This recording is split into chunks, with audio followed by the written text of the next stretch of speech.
Hi guys, welcome to the channel. Bit of a different vibe this time. I'm going to do the top 5, and it's a countdown, the top 5 worst or most negative parts of being a gardener, because all my videos so far, who's that? All my videos so far have been quite positive, and if you're watching this and you're not a gardener, if you're looking to get into gardening, you've got to have a bit of a balanced view, because it might not be for you. So this is just like the top 5 worst things. So I've got this on my phone here. So 5 is it's physical work. Now, not the worst thing. If you're getting into gardening, you know it's physical. You can't be too kind of against it, otherwise you wouldn't do it.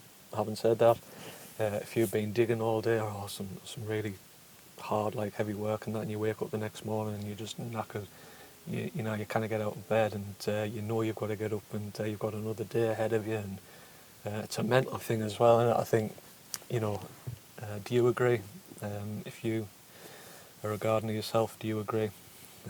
Pop yours in the comments. I want to hear your worst sort of most annoying thing, see if you agree with mine.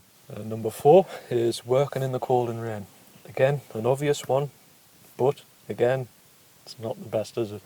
So I remember a job I did a couple of months back now. It was a cold day.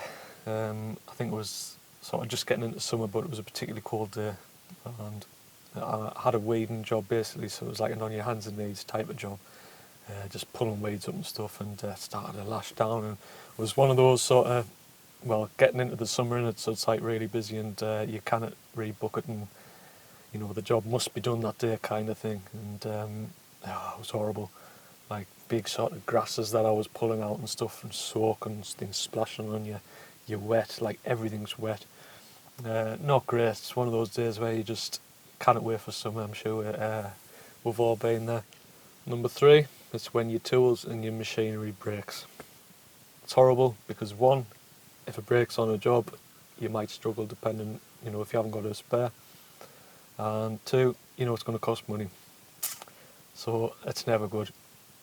Luckily, I haven't been too bad this year. I have got a few spares, and it always pays you, I think, to have a spare of everything if you can. I'm trying. I'm still like kind of building up me what would you call it? Me tools and machinery inventory sort of. But yeah, it always pays you, because when it breaks, it's horrible. I'm sure we've all been there as well. If obviously if you're watching this and you are a gardener, yeah. Number 3, breakages. Number 2, and this is really frustrating, especially if it's in sort of the height of summer. It's rained off days. Today was one of them. It's actually stopped. Forecast was horrible. It was pouring down this morning. I sort of had half an eye on it a couple of days ago, so I managed to get a few jobs in. That if it continued like a prolonged rainy spell as well, God, that just your diary's in all sorts of chaos then, isn't it? So yeah, again, it happens. It's just like it's part of the course in it of being a gardener. Nothing you can do about it. Of course, we've all worked in the rain. I'm not saying like any sign of rain that you don't go out and work. But if you've got a couple of nice lawns that you're doing that day or something, and you just think you're going to do more harm than good, then it's obviously don't do it. Don't wreck the lawn. Certain jobs you can obviously do in the rain, and that's fine. You just have to get on with it. Make sure you get a good waterproof jacket and a hat, is all I'm saying. Again, get your coffee. Try and keep warm. Have some tea breaks and stuff in the van. So yeah, rainy days. Number 1, and this is the biggest bugbear.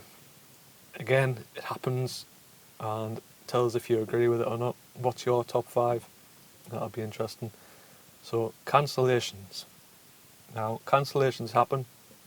You know when you're going to give a quote, I'm sure we all do free quotes.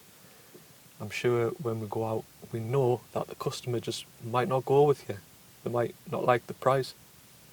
They might go with someone else.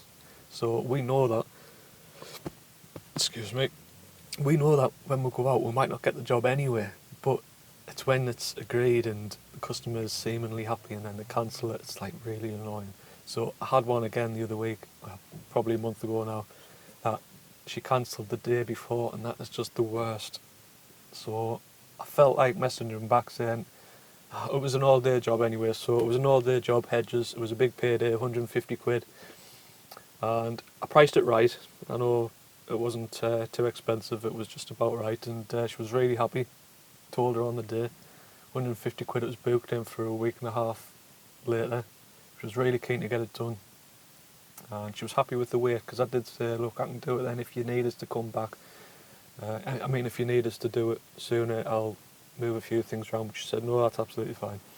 So the day before, she sends a message and says, look, my brother said he can do it. Right. You feel like messaging back saying, right, well, I've got no work tomorrow. Then of course you can rejig a few jobs around. I can't remember what I did that day now. I might have gone out and done a few bits. So there's a few things you can do as well. So like you can sort of clean your tools or whatever, or like maintain them, or do a bit admin paperwork, or if you've got some quotes, go and do a few quotes, or give yourself a day off. Obviously you work hard if it's over the summer.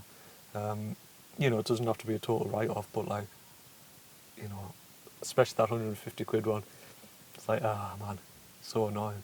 But I thought, well, and you got to be nice to them as well. It's like, it's your reputation. You don't want to be known to be horrible, and just keep yourself right, because it's important. I mean, the brother might have started that job and think, this is a big job, I don't want to do this, and then she might have got back in touch, and then I would have got the job. So, you don't want to sort of cut your nose off to spite your face kind of thing and be nasty. So there's my top 5.